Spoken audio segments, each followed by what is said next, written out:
Hello, beautiful people of the internet. It is Thursday, November 13th. In the year of our Lord 2025, we are live at my house and at Corby's Irish Pub in South Bend. Another jam-packed edition of Coach's Corner with Heck and King. We've got the high school football state tournament heating up in Indiana. College basketball has started, and yet another week of crazy college football games. I think Fernando Mendoza broke Gus Johnson. That is the biggest voice crack I've ever heard from a college football announcer. And I've watched a lot of Joe Tessitore, and he does. And who's one of the other ones from ESPN? Their voices crack a lot. Sean McDonough and Joe Tessitore, their voices crack more than anybody, but Gus Johnson outdid both of them. We'll talk about that. Was that Fernando Mendoza's Heisman moment? The betting odds are kind of split between him and Julian saying, we'll figure it out. We got a lot of season left. So anyway, we'll talk about all of it and more here on Coach's Corner. Coach's Corner with Coach Heck and the infamous Coach Patrick King. Some of the stuff we say. We're not responsible for our actions. No, we're sober. In essence, and you could tell me to shut the hell up, but in essence, you got chemo face, right? I got chemo face. When I go to scores table to talk to coach, I say, get as many pictures as you can. And it kind of reminded me that the stories you said when you coached the McDonald's game, when you had LeBron say, okay, LeBron signed this because someday it's going to be important. What did one casket say to the other? Is that you coughing? And you ain't that good. The scouting report said you were pretty good. You ain't that good. Coach's Corner with Heck and King live at Corby's Irish Pub in South Bend is brought to you by Tony Letcher with Health Markets Insurance, On Funeral Homes in Mishawaka, Frick's Driving School in Mishawaka, and the Harbor Group Planned Wealth down in Anderson. If you're on YouTube, make sure and subscribe to the channel and like the video and comment in the chat. Now here's Heck and King. What a beautiful Monday in South Bend, Indiana. Obviously, we battled some snow. Are you kidding me? We did have some snow. On Monday, I went to the neighbor's house and cut the evergreen out of his front yard and was going to start decorating it. And it's only November. We had 7-8 inches of snow, yes, right? We did. We sure did. I was actually down in central Indiana at the time and was actually getting messages back and forth about our power out at the house. And by the time we got home, it was back on. But we came home, the driveway was full. I think I put a ruler in the gas grill cover, and it said either 8.5 or 9 inches there at our house. But that's how you measure 8 inches with a ruler? I did. Okay. Right in the top. Cool. Yep, that's what I did. Cool. There's a lot of different ways to, but Ron, this is a family show. Thank you. Beautiful. Yep. Hey, what about Tony Letcher, Health Markets Insurance? Tony's the absolute best, man. If you need any kind of insurance, whether it be Medicare, anything, United Healthcare, Tony Letcher, the best. The Ben Harbor Group in Anderson, Indiana, financial analyst. They're great, man. They've made me a lot of money. I don't know about you. Hey, and the stock market, my goodness, it's gone way high, the highest ever. It went over 48. Yes. So Ben Harbor Group in Anderson, Indiana, Han Funeral Home in Mishawaka. What did one casket say to the other? Is that you coughing? Sorry. Is that you coughing? And thank you. When you are in a very, very hard situation, and you got to plan a funeral, there's nobody better than Han Funeral Home. The Black Sedan Band, we know about them. There are music coming in and out of Birmingham, Alabama. Frick's Driving School. My wife tells me every other day, Ron, go back to driving school. You don't need to go to driving school. I don't think so either. I don't know. You'd be fine. But if you need to drive, call Doug and Joe Lynn there at Frick's, and the number's on it. We've got the number on our website and so forth. We do need to mention we're here at Corby's. We are now on the house speakers. So everybody in here, whether they want to or not, are listening to us.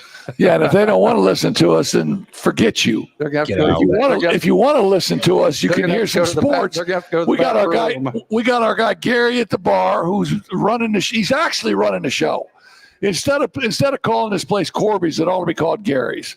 He runs the show tremendously here, and I mean, Joe Mitiga is outstanding to us, and we're so thankful to be able to do this show from Corby's. The drinks are amazing, the pizza and the sandwiches are amazing. So stop in if you're out and about, and maybe you're Christmas shopping. So I told Monica on Tuesday, the snow was. I said, let's go Christmas shopping. Oh. Let's go get some presents. Let's get presents for me. Let's get presents for me. Okay, I need to hear this story. Okay, I will tell you a great story. I'm going to tell you a great story here. There's two guys at a stop sign. I was going to say, tell me. Don't tell me the Christmas story. Tell me the other one. Go ahead. There's two dogs. There's two guys at a stop sign. There's a dog standing between them. One guy says to the other guy, "Does your dog bite?" The guy says, "No, my dog doesn't bite." He bends down to pet the dog. The dog bites him. So he said he didn't bite. It ain't my dog. It ain't my dog, man. So, man, we are coming off of a great show last week. We had a great Rich Donnelly on, talk some great baseball, right? MLB baseball stories. It was right after the World Series, so that was good stuff. And then we had all your buddies in from St. Joe. Yeah, we lost one of our great St. Joe High School basketball players, Dave Kuzmits, just a great player, 1973 graduate, and then played 4 years at Notre Dame. Yeah, sure. So when you look at that era for St. Joe basketball, and Bob Donewald was the head coach, but 1971, John Laskowski.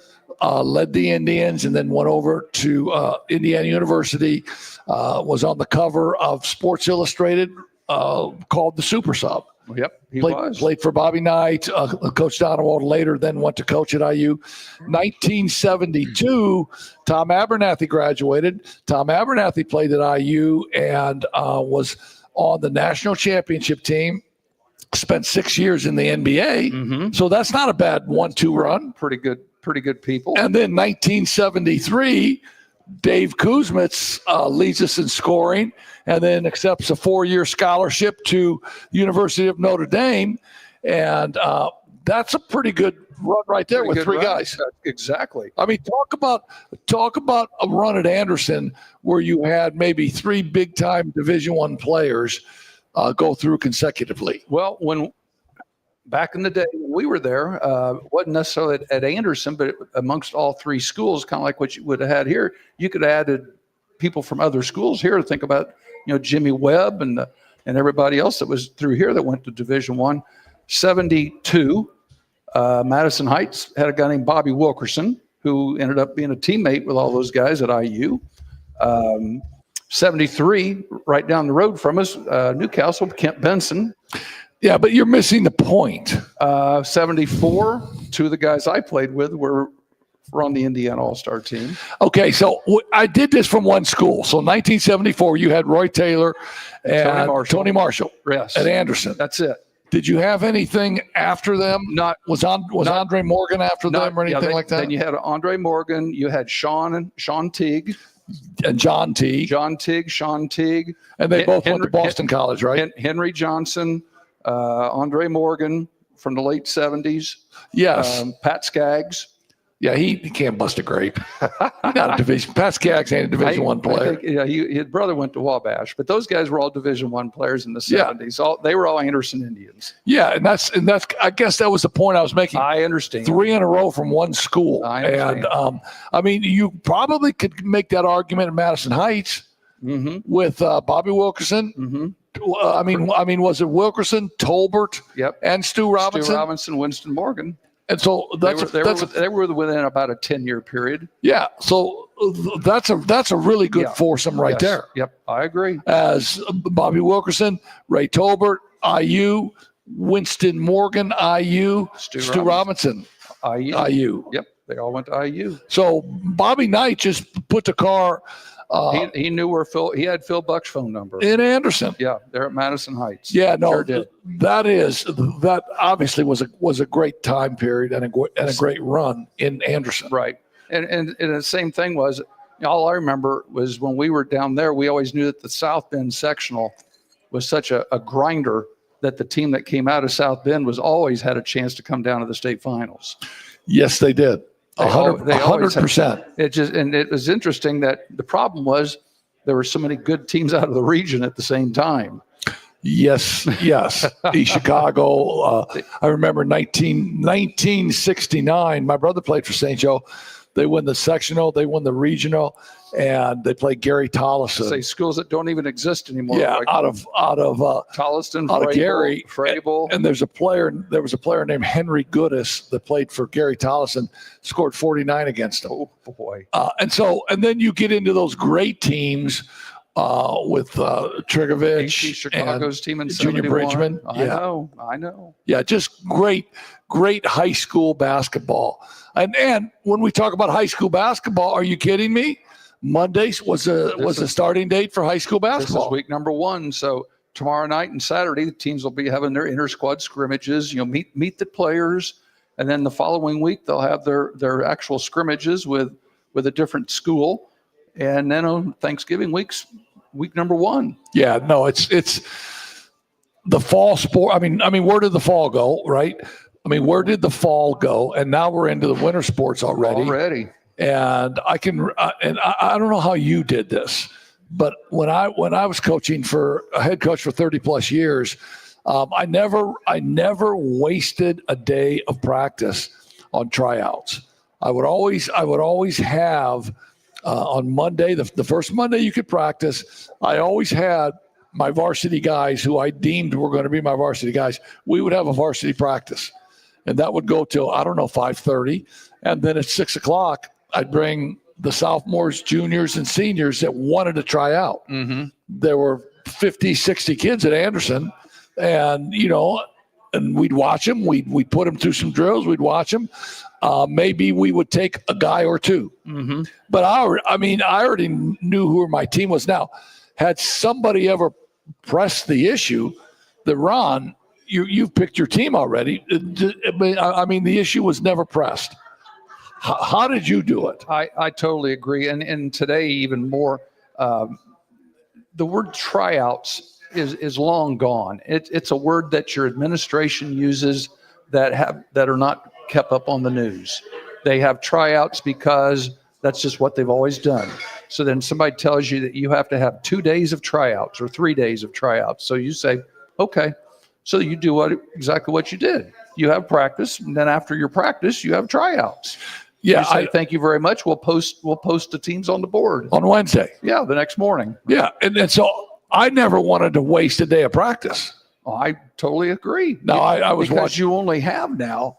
See, in the old days, they start a month. You had a month. I know. Now they did it like football, where you have 2 weeks of preseason, and then the third week is game week.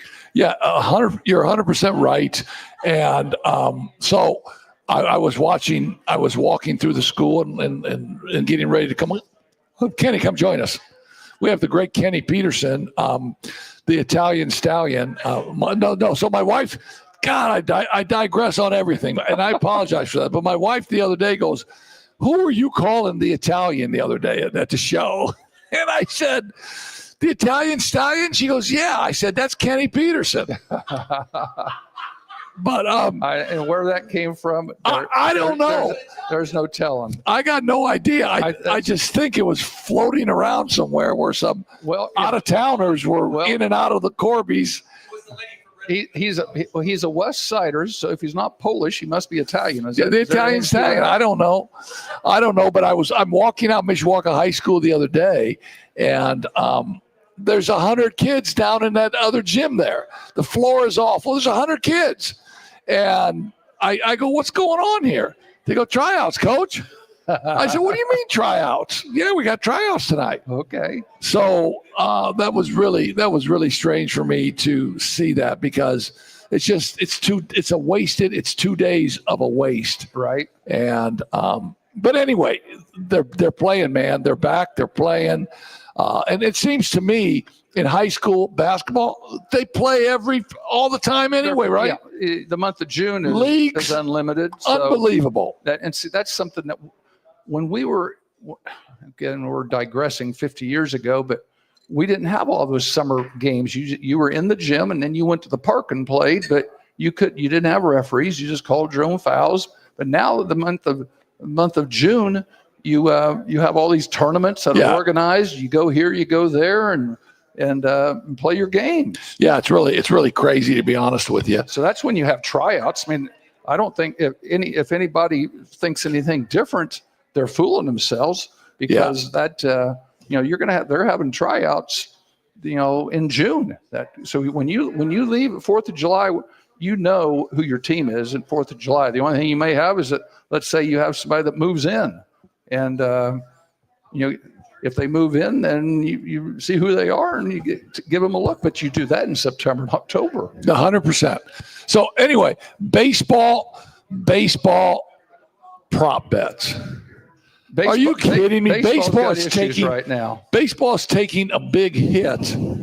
To be honest with you, they're taking a big hit because of the fact that, and it's not even betting on the outcome of games anymore. No. It's a big hit because they have what they call prop bets now, right? I believe so. Yeah. Explain what a prop bet is. A prop bet is just something that, during the game. It's something as minor as who's going to win the coin toss during a football game, or who's going to hit the first home run in a baseball game, or who's going to get the first hit, or who's going to get the first walk. For the Super Bowl, they always love what color is the Gatorade going to be that gets dumped on the coach.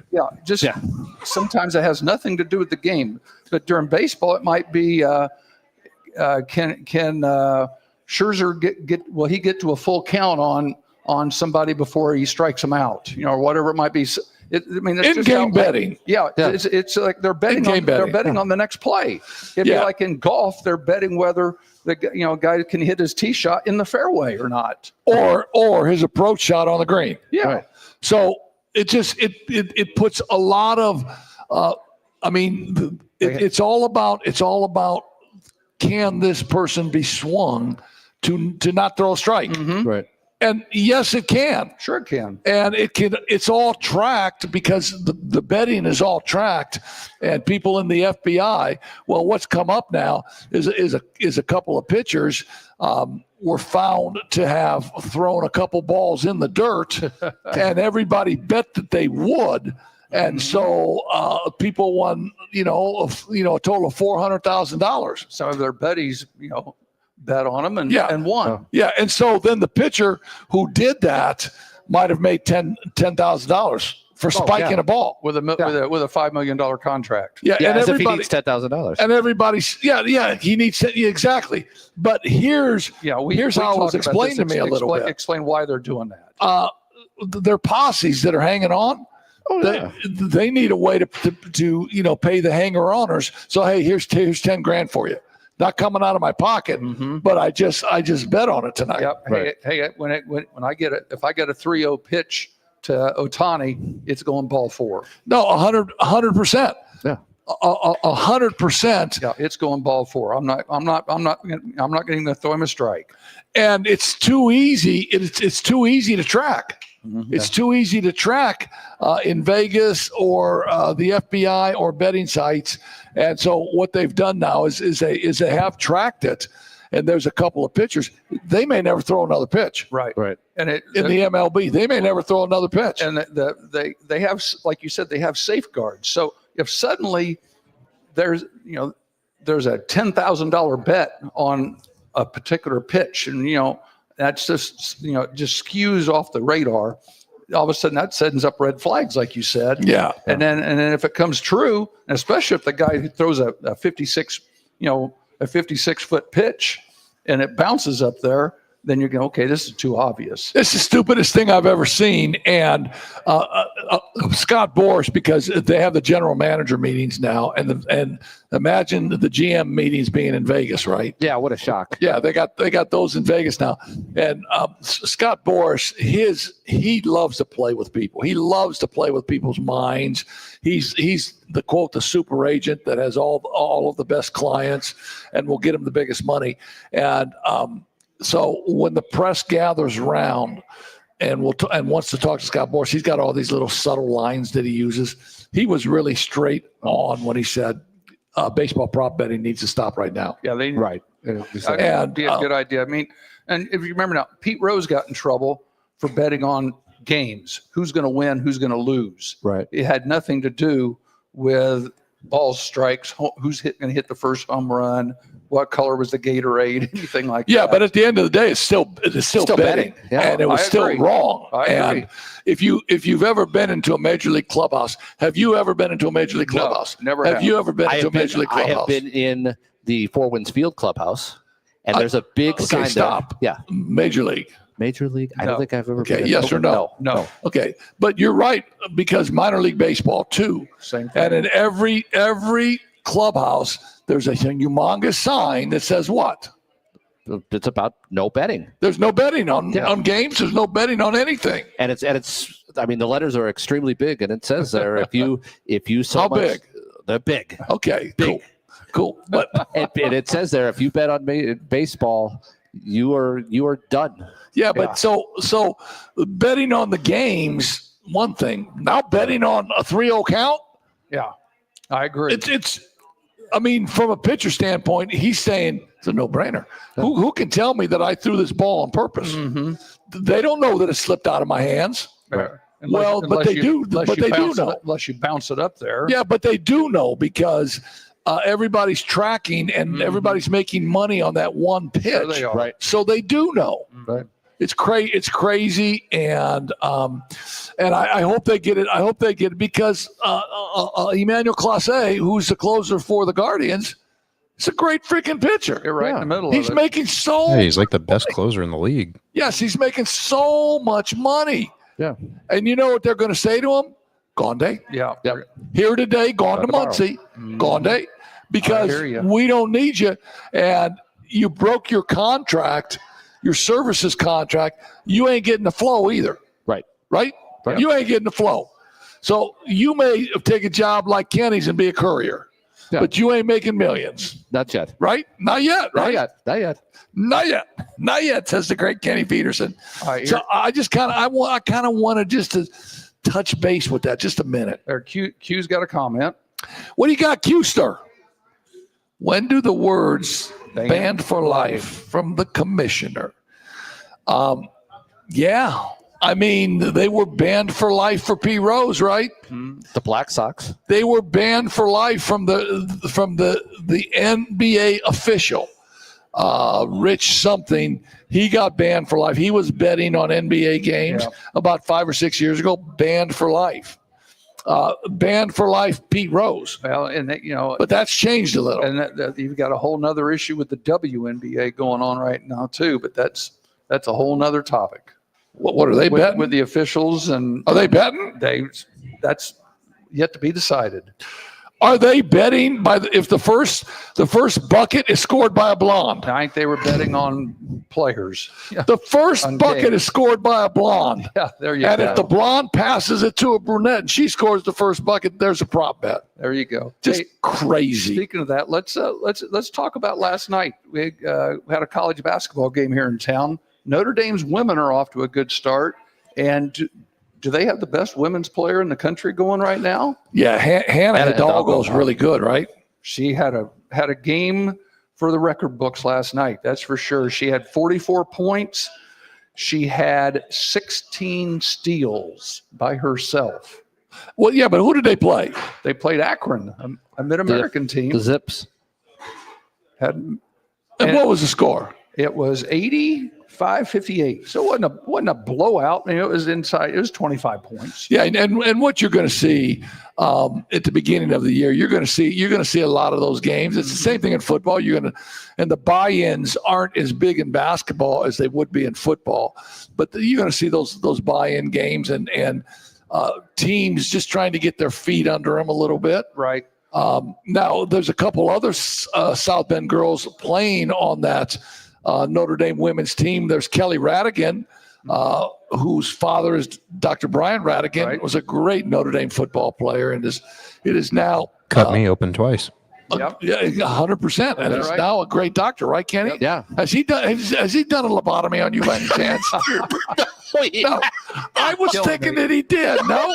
No, okay. it's reserved for the Kennedy children. Sorry, man. Here. Sorry. And then there's Jordan Smith that played at Penn, Yep. Yep. right? Yep. And then she played for 4 years at Holy Cross. Yep. Yep. Has another year left. Yeah.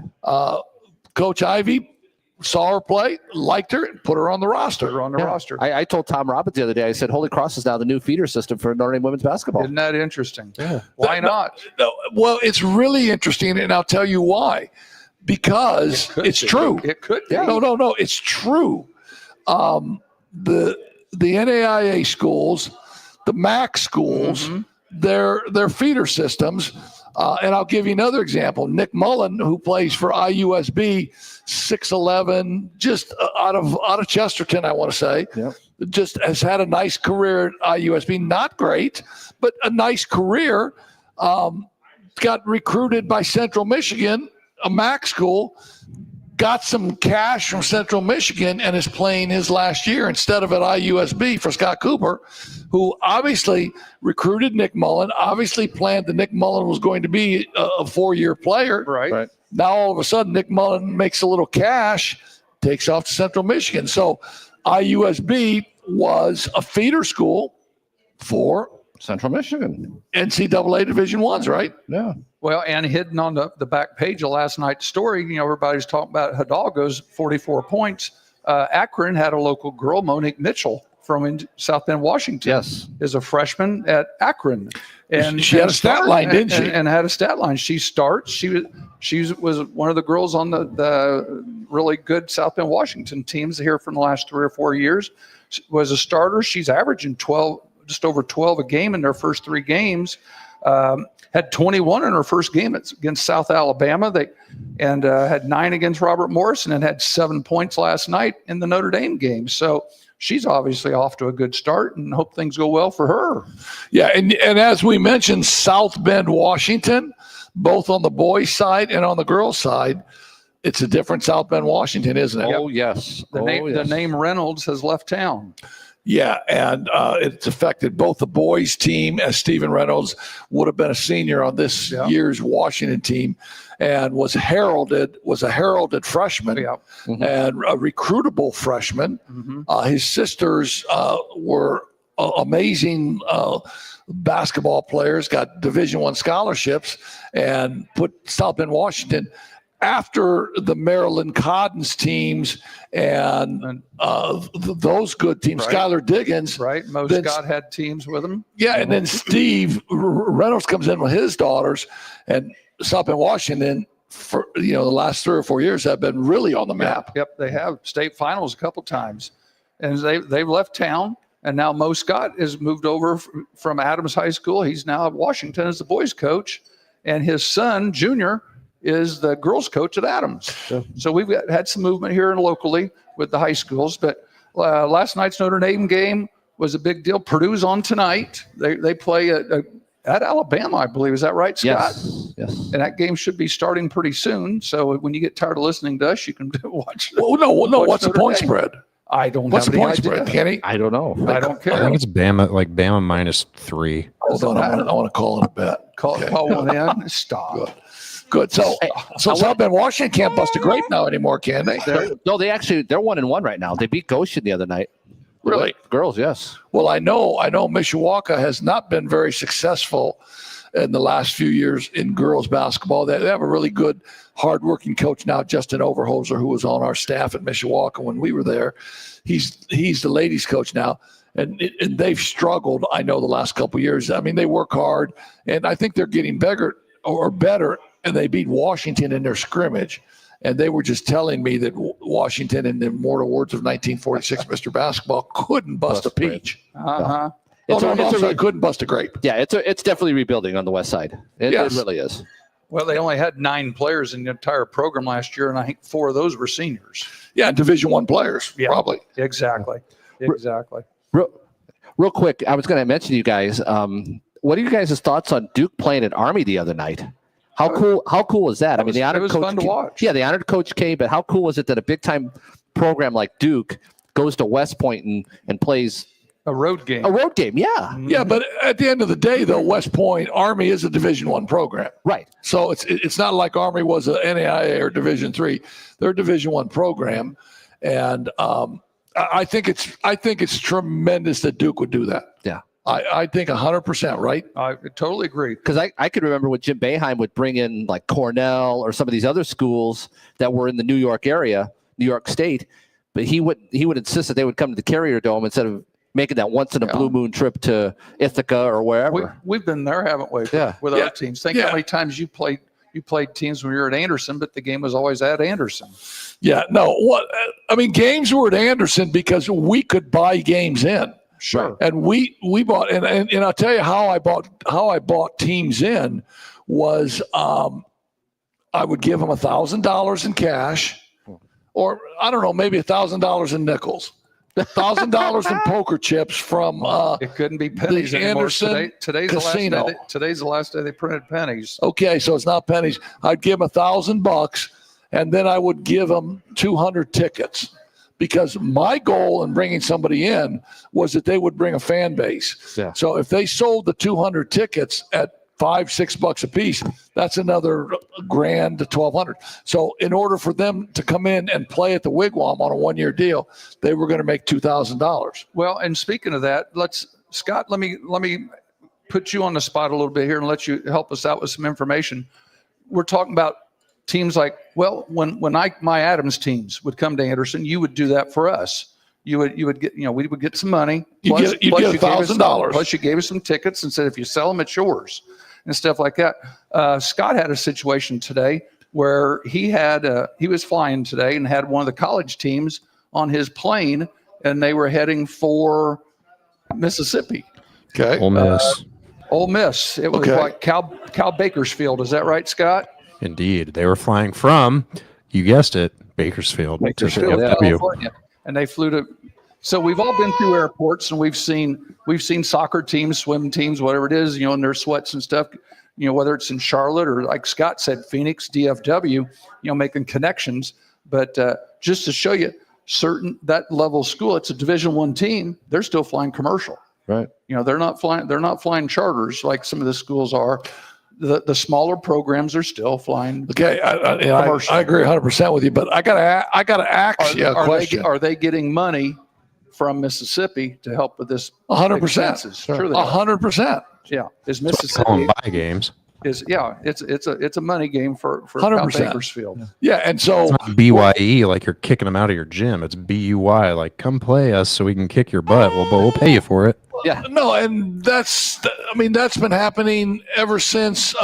Moses put the shorts on and started shooting Jay's underhand. Well, and just did Notre Dame pay Akron's women last night to come in here and play? Well, and if they did, it wasn't a large amount of sum, but it might have been $5,000 to take care of travel expenses. Exactly. And then feed them.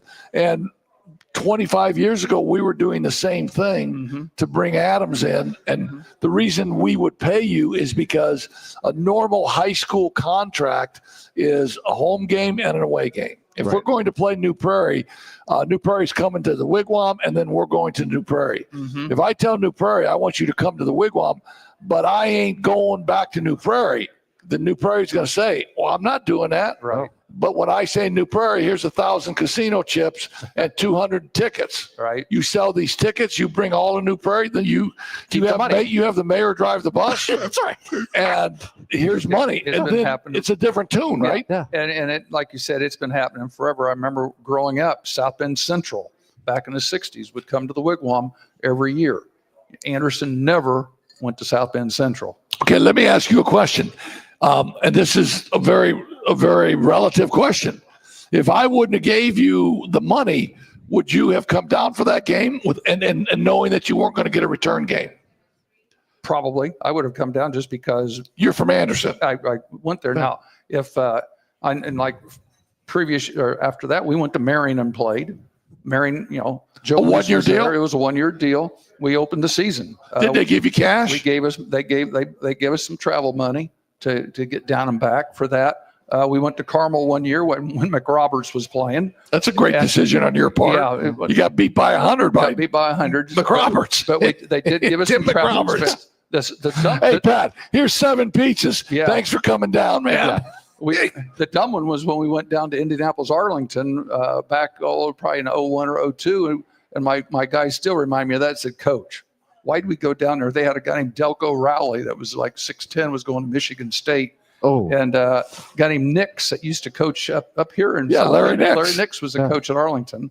And did they give you some pizzas? I thought you were going to say Steve Next. Good. Yeah, we got Stevie Stevie Nicks. we got pizzas for that one, but still, they're like the guys are going, Coach, why'd we come down here? Because it was ugly. Hey, you talked about the Notre Dame girls basketball team. What about the Notre Dame men's basketball team on the 11th, which was Tuesday? They hosted Eastern Illinois at so what's it called now? The Joyce Center. That's good enough. The ACC. Yeah. Purcell It's the Pavilion? ACC, the Joyce Center, whatever. Purcell Pavilion. And Eastern Illinois comes in. There's 3,700 people in attendance. Wow. Yeah, but you say wow, and I say, are you kidding me? I grew up in South Bend when if there weren't 8,000 or 9,000 people, and you were here too for 15 years. I know. And 3,600 people at I a know. Notre Dame basketball game. It's still football season. Yeah, I know. but Notre Dame did beat Eastern Illinois 78-58. And if you would study the box score of that game a little bit, and obviously Marcus Burton is the crown jewel for Notre Dame basketball. He's still the go-to man. And I would say this. I would say that Marcus Burton, if he put himself on the market, if Marcus put himself on the market, and if winning and money were the important thing for Marcus, that he would be playing somewhere else, right? Right. He would have taken a deal somewhere else. But I thought it was really interesting, 2 weeks ago when we went to watch practice at Notre Dame, there was an article in the paper just the day before that about Marcus saying, I love South Bend. Yeah. I love Notre Dame. Right. I'm not going anywhere. But let's be real when we say that Marcus still making some cash here. Oh, of course. Right. Of course, yes. And I'm sure there's an argument that is he making more money here than he would as a pro? Who knows? That's looking into the crystal ball and taking a guess. Well, and how much money is he making here compared to what he could make at Ole Miss, Good point. at Tennessee, at Kentucky, Right. at one of those blue blood schools, right? It's a good point. But I think he's looking long term. Once he gets that degree, that's going to open up the world for him outside of basketball. So people say that. I mean, people say now the degree, the degree matters. Does it really matter? Because you're coming out a millionaire. Mm-hmm. So does the degree really matter when you got $1 million in the bank already, and you can do whatever you want to do? You've made contacts, you got advisors, you got investors. I mean, I got a 4-year college degree, right? Right. I'm 69 years old, right? Yep. If you say so. Total them up. I made Nice. $1 million. I made $1 million in my whole life, I know. right? I totally Right? agree. Hey, not at Ball State apparently didn't make $1 million. But I got a degree. Yeah. So I think that's a little bit different nowadays than what people would say from back in the day. Because the Notre Dame degree is prestigious. Sure. And but you listen to any of these coaches, whether it's the football pregame shows you listen to Saturday morning or any of the talk shows, when coaches go recruit now, that idea of, hey, come to our school, you can get a Notre Dame degree or you can get an IU degree or all the prestige of going to this particular IU school. degree. That's not worth the toilet paper I wipe my butt with. I'm sorry. I just How about a Purdue degree? Oh, people don't graduate from Purdue. My bad. Because it's too How about hard. Indiana State. In order to get into Indiana State, all you got to do is be able to walk in the admissions counselor's office. my whole How about this? My whole point was, how much money can you give me? Yeah, but who does the degree matter to? Mom and dad. Mom and maybe. dad, Mom and probably dad. more than anything. Yeah. Mom and dad. Dad. Hey, Junior, you're going to get a degree from Notre Dame. Mm-hmm. Notre Dame, the Notre Dame. Right. You're going to get a degree from Purdue, and Purdue is a great educational place. Scott's a little wise guy, and he talks about IU, but you're going to get a business degree from IU, That's just the Purdue IU stuff. which is a prestigious place, Sure. a prestigious business degree. But it does matter to the parents, I still think. It absolutely does. But again, it's $1 million. I got $1 million in my pocket. And that bank account is keeping mom and dad happy too. Yeah, but so are guys like Marcus Burton in basketball, are guys like Jalen Harrelson, the heralded rookie freshman who played at La Lumiere, are guys like him getting paid at Notre Dame? They're getting some They're money. getting some money, I'm thinking. Sure they are. And Harrelson, I think he missed one game already, had nursing a little injury, but he did play the other night. And well, you got connections with him from his family back in Anderson. Yeah, no, he played. He goes 6 for 6, scored 17 points, 5 for 6 from the free throw line, and scored in a variety of ways. Played really well. He's going to be a real good college player. Yeah. Is he ready to go D1? In my estimation, no. I think he needs to stay here for a year or two. Micah Shrewsbury is a great development type of coach, and will improve his skill level at whatever position he's going to play. So he's not a one and done. That's for I sure. don't think he's a one and done. No, he needs to stay. But some people would think that. Well, they all do at this, when they first walk in. Right. But from what we saw 2 Tuesdays ago, I really think as they get closer to January, he will be their number 2 player. Yeah, I don't think there's any question. Now, Braden- I don't know if you want to say he'll be the Pippen to Marcus being the Jordan, but I'd say that might be a pretty close comparison. he's he's definitely going to take pressure off of Marcus Burton. Yeah, and Braden Shrewsbury the other day goes 6 for 8 from downtown, and Braden Shrewsbury for the season is shooting 61% from downtown. Well, that means Wow. Now, if you're shooting 61% from downtown, you're going to be on the floor. and that means somebody's helping off too much. Yeah, And, and the big man, what's the big boy from northern Arizona?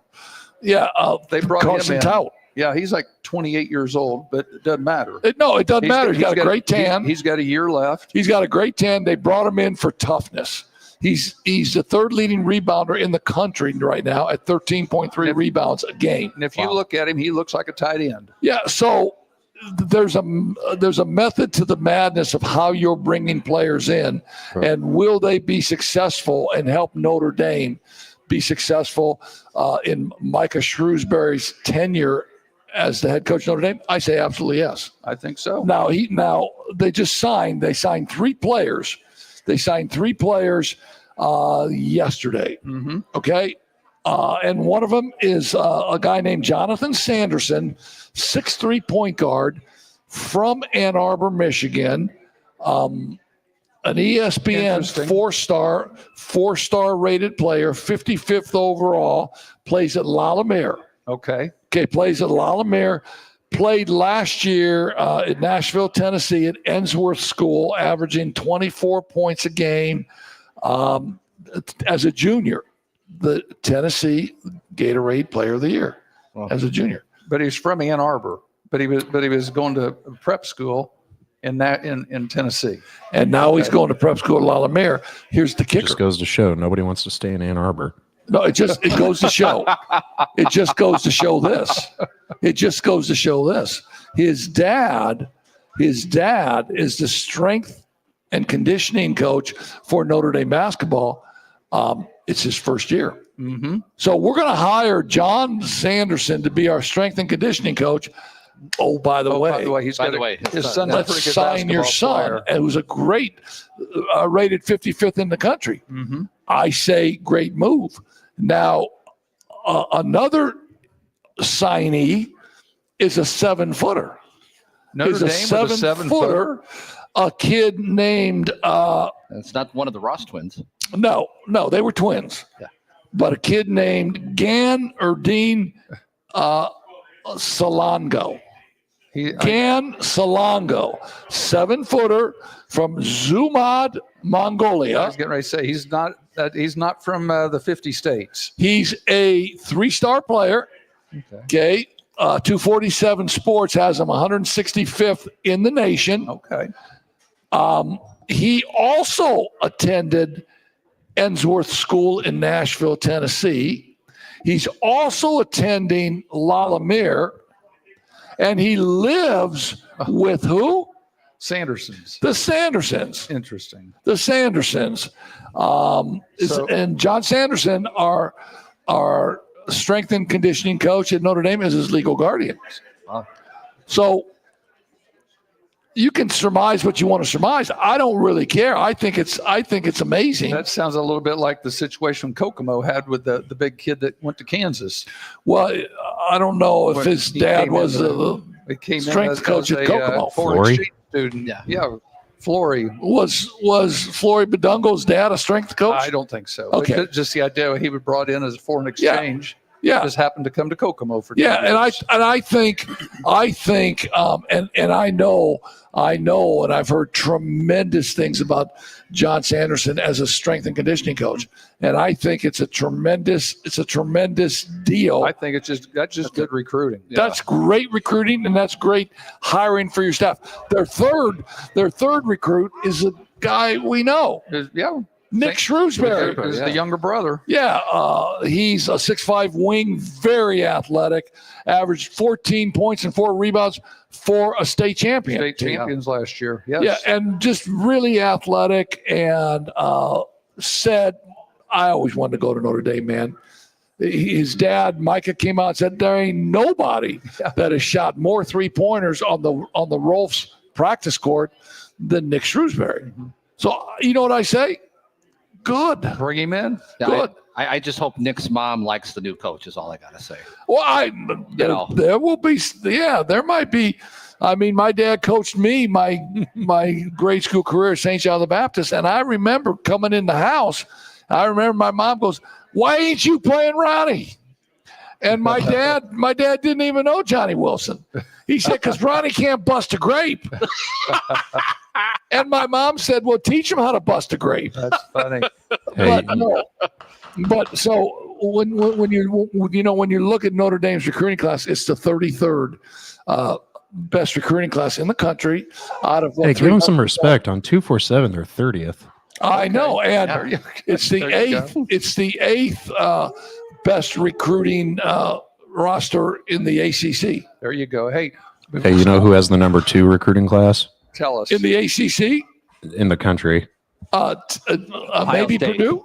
It's Purdue, Purdue. Purdue, yeah.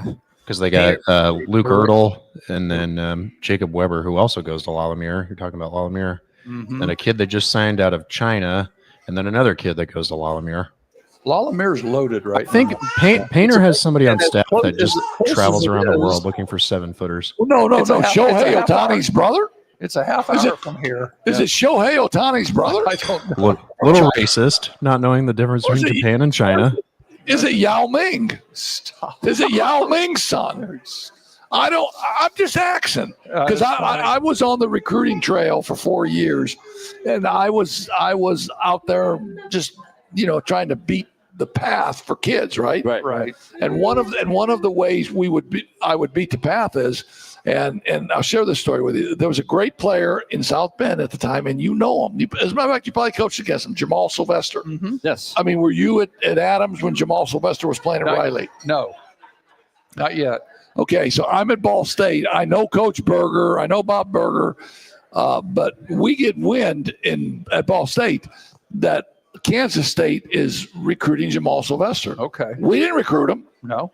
So as soon as I got word that Kansas State's recruiting him, they're pretty good, right? Oh, he must be pretty good. Yeah. Hey, Coach Berger, tell me about Jamal. Uh-huh. Well, he really likes Kansas State, blah, blah, blah, blah, blah. I said, okay, well, I'm going to jump on That's him. all I need to know. That's all I need to know. Jumped on him, recruited him hard.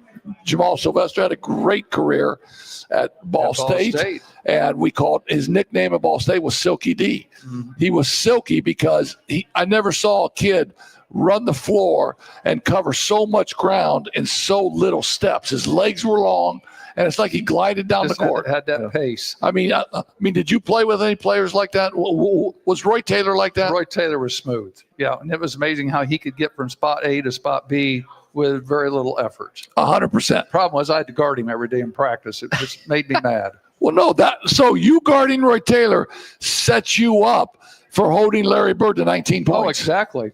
That's how I got in the game. No, It's like 19 Titus points. guarding Evan Turner in practice every day. Exactly. That's amazing. Exactly. Hey, Scott, So in New Prairie though, and you're talking about basketball players in New Prairie, there ain't nobody gliding in New Prairie, is there, man?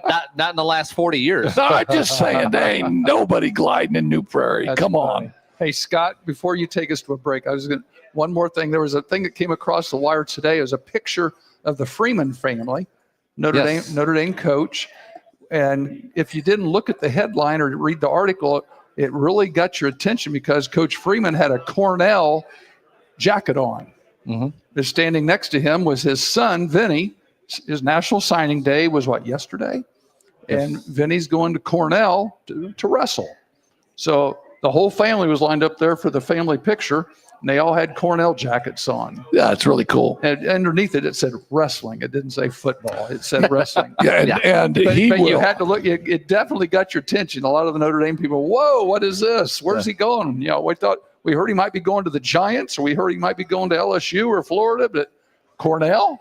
Yeah, but we also heard that he's playing tomorrow night, right? Yeah. In the 6A regional game. Yeah. Penn against who? Fort Wayne Wayne Carroll. Carroll. I will be there. You're going to be doing the game. I will be there. Are you doing that game? I will be on the sidelines. Yes. Good. He's on Okay, the I have a See if you can get conspiracy. some Cornell gear. Here. conspiracy, Scott. Go ahead. I think Marcus is going to go to Ohio State because Ryan Day, after next year, when Julian Sain and Jeremiah Smith graduate, go to the NFL, Okay. Ryan Day is going to go to the Jets. He'll be the And Jets. then Jeremiah Smith and Julian Sain are going to get drafted by the Jets. And then Ryan Day is going to leave and Marcus is going to come home. Is that all you got? Because the Jets are the graveyard where people go to die. Well, Come on, you man. never know. Hey, I think Ryan Day wants to get back into the NFL. It's kind of And like I mean, Madison football. there's a very good Division I coach sitting just around the road who happens to be from Dayton. Yeah, but I guarantee you this much. I can guarantee you this much. Marcus Freeman ain't leaving Notre Dame. No. Marcus Freeman has done a great job here. Marcus Freeman and Notre Dame are in their recruiting efforts and the money that they have to spend and stuff like that.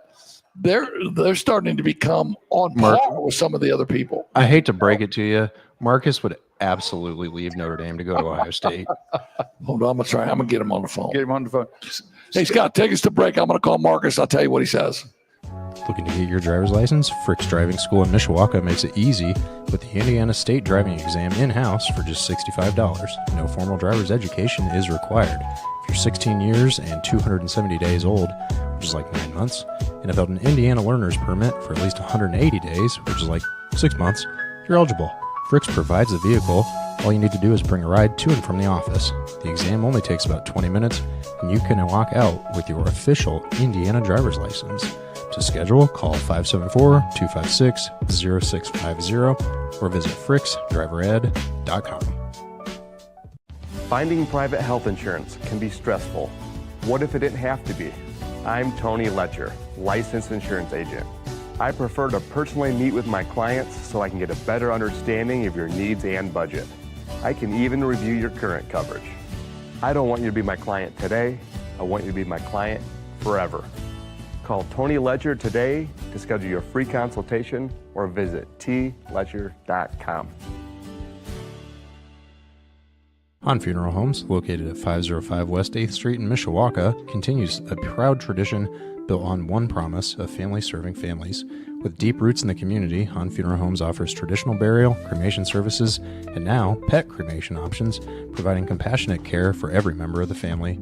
Families in Mishawaka have long trusted Hans to guide them with dignity, understanding, and personal attention through life's most difficult moments.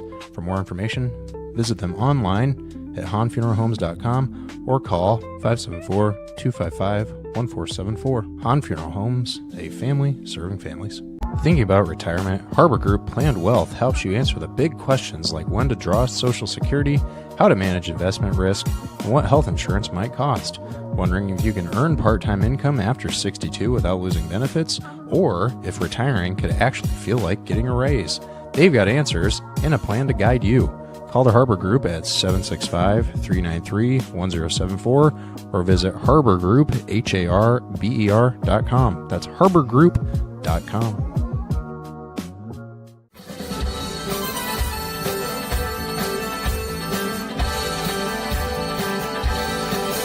Back with more Coach's Corner with Heck and King. Thanks as always to the Black Sedan Band for the music coming in and out of these breaks. If you're interested in booking them, they do travel. Head on over to blacksedanband.com and give a special shout out to their drummer, who happens to be Heck's brother. And now, here's more Heck and King.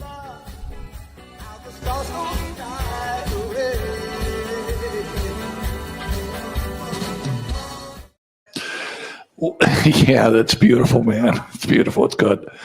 Hey, I can't tell you. You see, sliding little coach. I can't tell you how excited and happy I am. Well, first of all, that you guys didn't bring all the beer you've been drinking in here on the show, on the set here. You can. I don't really care, but no. But I got some St. Joe Husky / Indian football coaches here, man. And if your head's been in the sand and you don't have an understanding of this, St. Joe won the sectional championship last week against Mishawaka. I know the St. Joe coaches all felt that they were going to win that game, but I would think a lot of other people would have thought that Mishawaka was going to win that game. But St. Joe did win it. Just a really, really, really good game. St. Joe got capitalized on a turnover. I watched your play today, but first of all, let's introduce ourselves, Coach. So I'm Coach Dunk, or can I say it? It's Big Sexy. Big Sexy. That's what I usually. Oh, go by. hey! Got the shirt on? No, listen to me. My wife calls me Big Sexy all the time. She says, Ronnie. I said, Ronnie ain't here. This is Big Sexy. Coach Johnson. Yes, sir. And Coach Jamie Pluta. Coach, what do you? What do you coach? What's your? So I coach D line and O line, and sometimes linebackers with Coach Johnson. Yep. So. Linebackers. Oh, no, the DOFO, right? Yeah, the DOFO, the Director of Football Operations. Yeah, that too. You got to turn that on. Is it on? I don't know. No, now it's off. Now go. Jesus. Great school did you go to? St. John's? You're beautiful. It's a professional operation. So anyway, guys, I watched this today. One of the Mishawaka kids had the game on. I subbed today.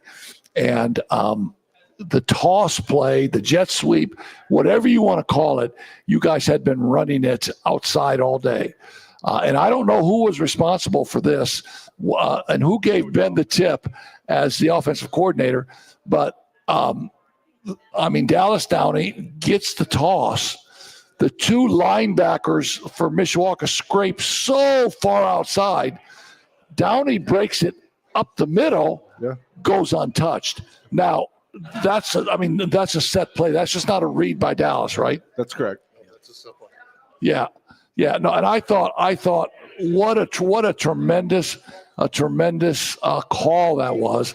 And your coaches up in the box had to see on tape how Mishawaka was going to flow so hard to get to the outside, right? We were hoping so.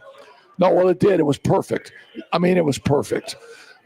So give me your – and everybody always says the games are won or lost in the trenches. And I believe that. I've been a Bear fan my whole life, man. And if you listen to Olin Kreutz on Sundays, it's always in the trenches. Talk about your offensive line.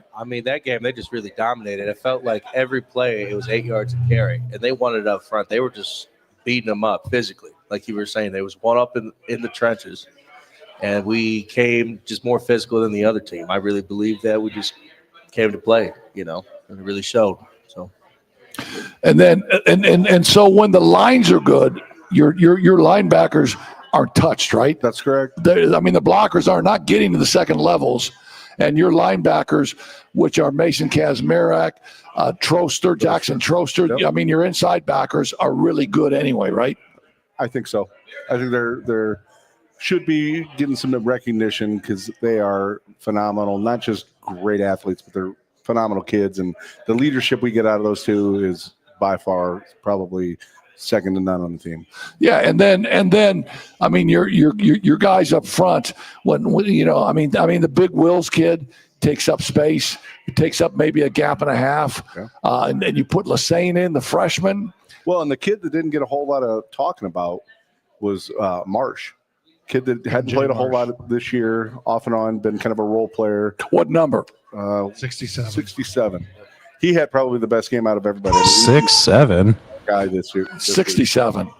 He was just phenomenal, controlling that Caused center. the fumble at the end of the game. Yeah, he's the one that caused the fumble that we ended up picking up towards the end of the game. No, I saw that. I ran it on slow-mo today. And it looked like Snyder had kept it, and then tried to pull it at the last second. As he was getting hit. Yes, 100%. Yeah. 100%. And then your outside backers. I mean, Kobe Ado. Yeah. What's the story with Charlie now? Is Charlie Honestly, I out? don't even know. I haven't heard anything 100% on Charlie. I know Klein's been talking with him on a daily basis. He's He's not practicing though, is he? no, he went to see Doc Radigan and he's waiting on an MRI, but it's probably not going to be playing the rest of the year. Yeah, no, that's really sad too because of how hard Charlie fought through the last ACL tear, rehabbed it, Right. got himself ready to go, and then played phenomenal for you guys, right? Yes, he has. Yes, he has. I mean, just off the edge, relentless. I don't know, maybe 9 or 10 sacks. Probably that, and quarterback pressures. Like you can't. I mean, they're a stat, but I mean, like he gets to the quarterback. Well, yeah, and he's 6'5". Well, and the like to pass. the amount of knockdown balls on quick passes to the outside that he's done this year has been, especially in big situations, it's been huge. Who's so on the defensive line, or I'm sorry, the linebacker core, who's taking his spot? A whole bunch of guys. No, I know. I mean, David Waits. Gallagher, Radigan. Radigan. So there's going to be a lot of different guys filling in those shoes. Yeah, no. So talk to me about Alfred Fultz. He's out too. Yeah, he's out for the remainder of the season. So I mean, he was a stud. The fact that he could injure his knee like that, and then go through with your assistant coach and rehab it, and even to get to the point to where he could suit up and maybe play, right? Yeah. Was amazing. No, it was phenomenal. I couldn't believe that he was able to do that within the season and then come back to play at least just a couple snaps that he did. And he balled out when he was out there one last time at least. So. Well, and a lot of that goes back to our strength and conditioning coach, Scott Fearson. Mm-hmm. I mean, Scott has been a game changer for us this year with the amount of intensity that he brings to the weight room for those guys. I mean, because as a matter of fact, Radigan and a lot of the doctors that checked on Fultz flat out said they've never seen anything like this for a kid to have such strong legs to basically tear that ACL and still be able to walk, let alone get dressed on a football field. Yeah, and you find that and talking about that and knowing which kids could do that. I mean, if someone said that John Brown could do that, and you would say, no, he can't. He's not a tough kid like that. If someone said that Alfred Fultz could do that, would you have believed that? Yeah. No, I've known him since last year. I started last year, and I knew he was that type of player, that type of kid. He works hard. He puts 110% into everything he does. You know. But even a kid you think can do it or can't do. I mean, like the fact that he did it is just. It's amazing. It's mind blowing. It is. It truly is. It's mind blowing. It says, and what it tells me about the St. Joe culture. It tells me that the culture of the players, they want to play for each other. They want to be there. They want to be a part of it. And it's almost, and you'll appreciate this. It's almost old school culture, isn't it? 100% it is. Because you're old school. Yes, definitely. And all these guys are too. And yeah, the I would say over the last 4 years, the culture has dynamically changed 180 degrees. Yeah, and we know the Downies. Come on, man. Well, I mean, we've known the Downies since they were like that, coming out of Holy Cross. Their mother is the sister of a kid that I grew up with at St. Joe, and what they have and what they bring to the table and how they coach. It's no surprise to anybody that that's the kind of culture that you have at St. Joe. Right? So listen to me. We're on. So you can't do this. Sorry. No, I want to hear you. Looking at people. I want to hear. Yes, for sure. I want to hear your shit. People want to hear you talk. One of the coolest things. I mean, That's fun. That was funny. Yeah, Wasn't it? that was good. One of the coolest things is 4 years ago or 5 years ago when Ben took over. Kind of the story how I got involved was actually this guy from Arizona working things out. I mean, I've known them since Dallas was 8, 9 out of Chet Wagner. Yeah, 6. So yeah, 6. And Jamie kept telling me, "Oh, call Ben, call Ben, call Ben," and I refused to do it. Refused to make the phone call. But why? Why did you refuse? Just respect, because I knew that I knew Ben had enough on his plate. He had people calling him and being pulled in a million different directions. I didn't want to be another string that he had to worry about. If he needed me, anytime, all I was got to do is pick up the phone, and that's what I told Jamie. And Jamie ends up calling Ben and says, "Call Dave. He wants to coach." And that's the end of the story. That's the end of the story. Wow. And then the great thing about Ben is there's more to that story, but go on. He allows his coaches to coach. Sure. And he allows us to bring the things that we bring to the table. I mean, I'm a passionate guy. I'm loud. You hear me on the sideline. I'm the get back guy. He's my number 2 get back guy. They probably hear us in Elkhart when we yell get back on the sideline. So, I mean, we're just a loud guy. But he never tries to reel that in, and he just lets us be who we are. Well, so, I mean, I'm a basketball coach and a head coach for over 30 years. Yes, sir. And I couldn't tell you how much I appreciated guys like you who would be on my basketball staff, because every day I always felt like I had to bring it. I had to bring it vocally. I had to bring it emotionally. I had to bring it, physically every day in practice. And when I had assistant coaches that let me know I can push this button there. When I had assistant coaches on that staff that I know could bring it, and I could just kind of sit there or stand there and say, let these guys rip them a little bit here, and I didn't have to. That was, that was tremendous from my standpoint as a head coach. Now, when I was going to get into them, they knew it. But when my guys could get into them and save me a little, you can't always be the bad cop. 100%.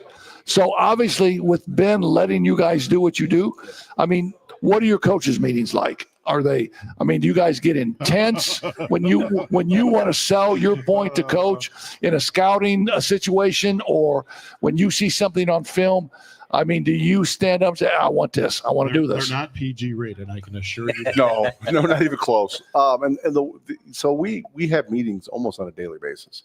The defensive staff meets all the time, and then we have a actual Zoom meeting every Sunday morning, and it's a good thing that we have time to go to church afterwards, because let me tell you, they get heated, and they get, sometimes it's everybody on the same page, and then sometimes it's not, and those can get a little rowdy.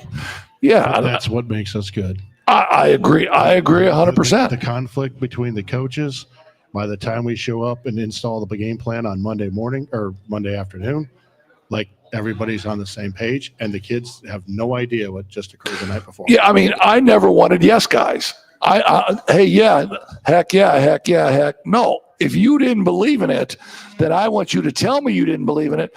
But then I'm going to ask you questions, and you better be sound with it, and you better be able to explain yourself and tell me why.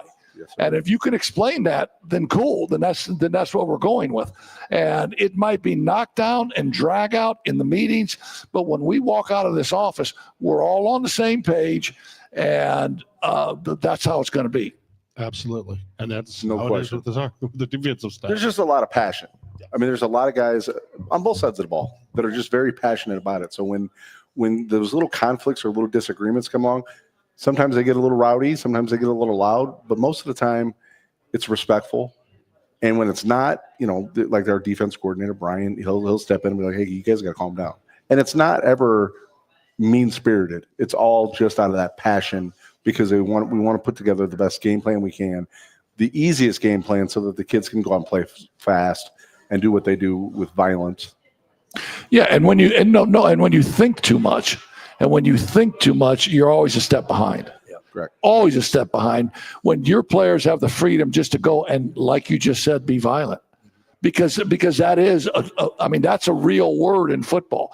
That's a real word in basketball. When I tell my guys, I want you to get to the rim, I want you violently getting to the rim. Because if you're not violent, they're going to bump you and you're done.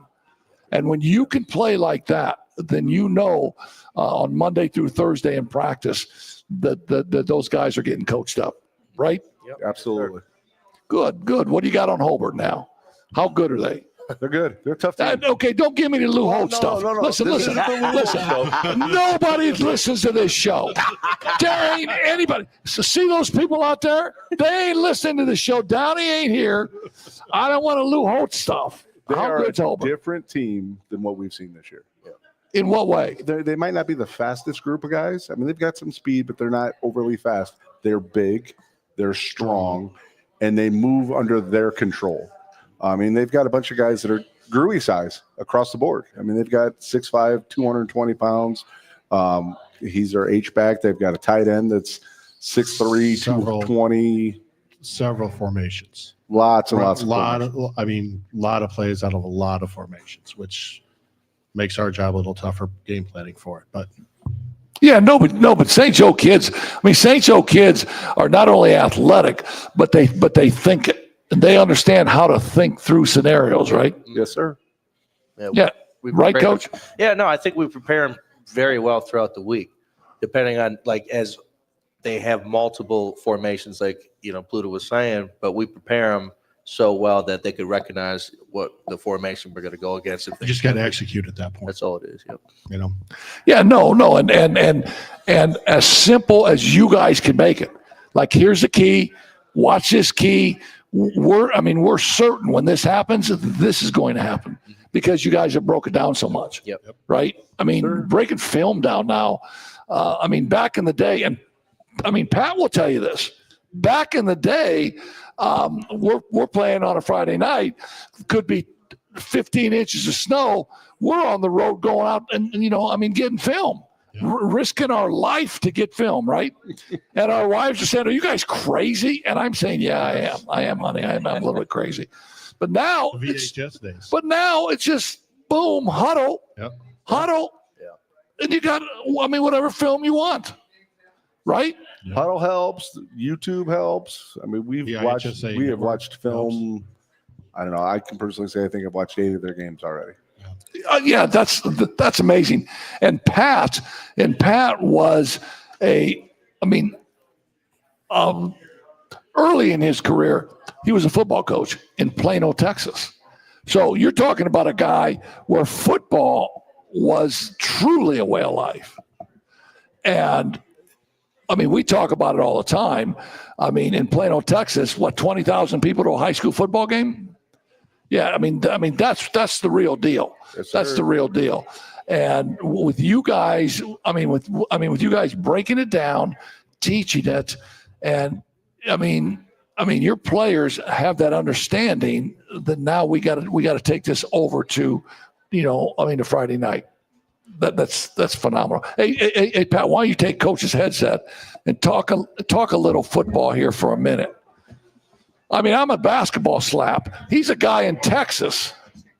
So I got to show you what the linebackers did for Coach Lord, Klein, right? Yeah, Coach Klein. Yeah, no, Coach Johnson. So this is what our kids did for our coaches.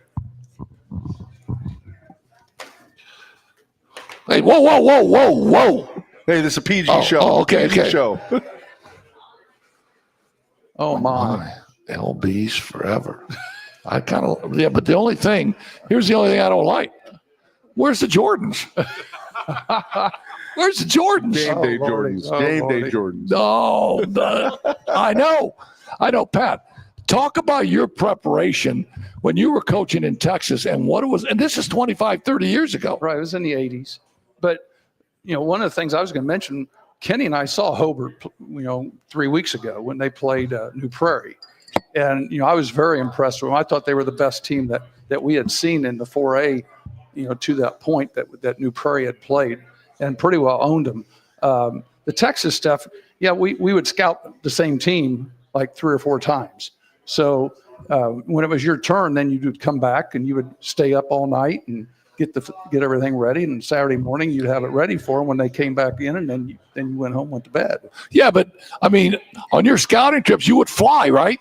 We did occasionally, yeah. When we had one trip. We went from Plano. We were scouting for the playoffs, and we actually went out to Midland, watched the Midland League and Odessa Permian play, and then flew back and did our scouting reports. So just back then, Southwest Airlines had the $14 one-way Right. trips. Cheaper than a cab. Yeah, so you could go pretty much anywhere you want. Go down to Love Field and get on the plane and take off. But you would scout the same team and have everything prepped.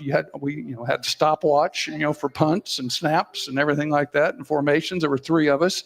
And I would sit there and draw stuff up. I had a guy over here telling me, first down -40 right hash. I'd be putting that down. Another guy over here tell me what the formation was. I'd scribble that down, and we'd go from there. Yeah. So, now it's just so much easier though with the right at your fingertips, right? So with with the tendency charts.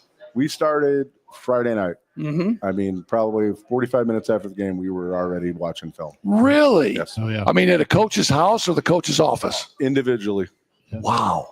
That's what good assistants do. On Saturday morning. So we have film with the kids on Saturday morning. And obviously it was a big victory, but it was Mishawaka's offense is like very unique. So we normally will watch the previous game over some of the things that we might see in the future. We're not going to see that anymore. So we basically just started watching Hobart film. Exactly. First thing Saturday morning with the kids. The one thing I remember seeing with Hobart was they run a lot of different formations, but the play was the same. Yes. The play is the same. Yeah. It's just like anybody else. It's a distraction. Yep. They want to widen you out, and they're coming, depending on you. So you're looking at down and distance. A lot of window dressing. Yeah. Exactly. You're looking. So as the coaches, you've got to recognize that you're looking at situational stuff. If it's 3rd and 1, they got double wides, one guy in the backfield. They're still running their power plays. Right. They're still running lead and stuff like that. I do know. From what I remember, a lot of what they do anytime they had 2 receivers wide, the inside, they ran a lot of one-man slants. Mm-hmm. They really attacked new prey across the middle. It really hurt them in the middle. Now, I didn't see them against Lowell or anything like that, but I've seen just a lot of teams that it's all those one-man patterns that you catch it maybe one step and boom, he's about a 7 to 8 yard slant pass, and you catch it and let him run. So and obviously you're not going to give away your game plan. But your linebackers are so good at blitzing and getting to the quarterback. Your inside backers. And I think that's because you trust Crinitti so much in the defensive backfield, right? Oh, and Ruskowski. And Rutz, yeah. And Rutz. Yeah, and Rutz. At any time, you feel comfortable blitzing. Yes, right? 100%. I feel comfortable blitzing every single. He wants to blitz Beautiful. Buddy. Pressure. Buddy freaking Ryan, right? Speed that quarterback's thinking. That's right. But it makes it a lot easier with Rutz and Crinitti back there. Oh, I know. All the faith in the world that I know. They're going to clean it up. Well, they're pros back there. Absolutely. Yeah. And so, let me tell you a little scouting story. And this is a great story. I'm coaching basketball in Bloomington at Edgewood High School, and we play Friday night.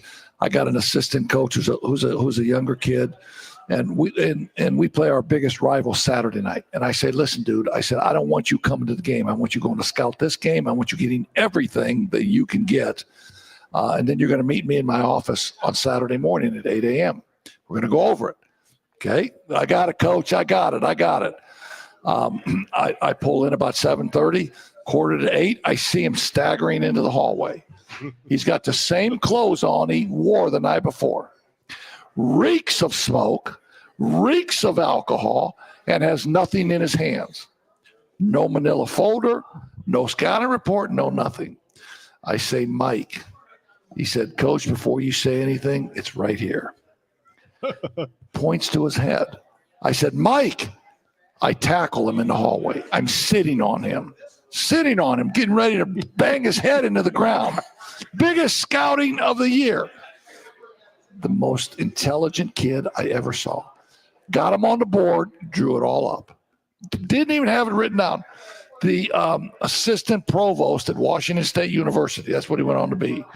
And I'm beating him up on the ground because I want to see it. I want it all written down, right? No. Exactly. But a lot of different ways to do it. Yeah. So how many seniors you got in the program? 18? No, it's 22, I believe. 22? Yeah, but I mean, when I watch you play and I go down the roster, I see a lot of underclassmen that are getting absolutely. minutes, right? Young, Yes. So I think that no matter what happens in this run, I think you're set up at a lot of key positions for the future, right? I'd like to think so. Yeah. I mean, we have a lot of young kids. I mean, we have 4 freshmen that are let out playing on Friday nights, which These freshmen, Pat, there's a run, and I think that their best running back, their best natural running back, when you watch him run, you watch him and he's shifty and he's powerful, is a freshman, Will Solomon. Interesting. And I think I mean back in the day, a freshman you would say he could never play varsity football because of the physicality. They get hurt. Because of the physicality. He's also a linebacker. But he's got the mentality. There's a 6'5", 6'6" freshman that plays nose, about 260. He's a freshman. Yes. Really freaking talented, isn't he? Yes, he is. Yeah. Bane Wolf is another 6. Yeah, who hurt his ankle, right? Yep. He's about 6'6", 6'7", Pat, about 270 Wow. as a freshman. His dad's a coach on the staff, right? I thought I saw his dad's name in the coach. I mean, you guys got 100 coaches. Yeah, no, he offered to help out last year and got his paperwork done, but then it never, for whatever reason, I don't know why, it never really worked out. But I mean, your young players are really good. Yes, they are. Yeah. Well, it should be a good week. Last week in 4A, 4 of the 8 games were upsets. Yep. And the St. What games were those? Well, St. Joe, Lebanon beat Logan. Ron Colley beat Chittard, which was, they claimed number 1 and number 2, right. which it was. No, they're Catholic schools. I actually watched that game. I watched that during the week here on YouTube, and then Martinsville beat BNL. So there's, the South is loaded. And they are loaded. Well, and some would say that Dwenger beating East Noble was an upset because It depends on which poll, but yeah. Well, no, I know. Well, and I agree, but yeah, like there was a lot of talk about East Noble. Mm-hmm. Well, that's from previous years because I think they were good last year. Mm-hmm. So I think Dwenger was, they were the better team, but they found out, didn't they? Absolutely. Well, We've been blessed over the planned. last couple of years with stacking freshman classes. We've been really blessed with that. The last couple of years, I think we've been averaging 35, 40 kids every year coming out to play football. And then it's just a matter of keeping them in the program. Yeah. So I mean, and I've said this for 100 years. After the movie, The Field of Dreams, if you build it, they will come, and more so now because kids can move now. Mm-hmm. With the transfer, I will just say that we've been approached by several players with interest. Yeah, please don't use any names on this show. I mean, no one's listening, but you know what I mean. I agree 100%. Like there's been 100% that have reached out to us, and because they've reached out to us, now we can give them a viewing of the school and the facilities and whatever. And if they decide to come to St. Joe, well, then golly, we'll be happy to take you. I think that statement is so true. I mean, if you build it, they will, and if you build it the right way. And if your infrastructure, through your coaching staff, if you can keep the same guys in place, and everything you say from year 1 to year 2 to year 3 is, if the language is the same and everybody's on the same page, I think there's a chance, especially at a place like St. Joe, to build a freaking dynasty. I mean, so I do the heartbeat of the Husky show. I mean, have you seen that yet? I've seen both of them. Oh, and by the way, do you want me to give you the answer to your trivia question? Because I do know it. Okay, give me the question first.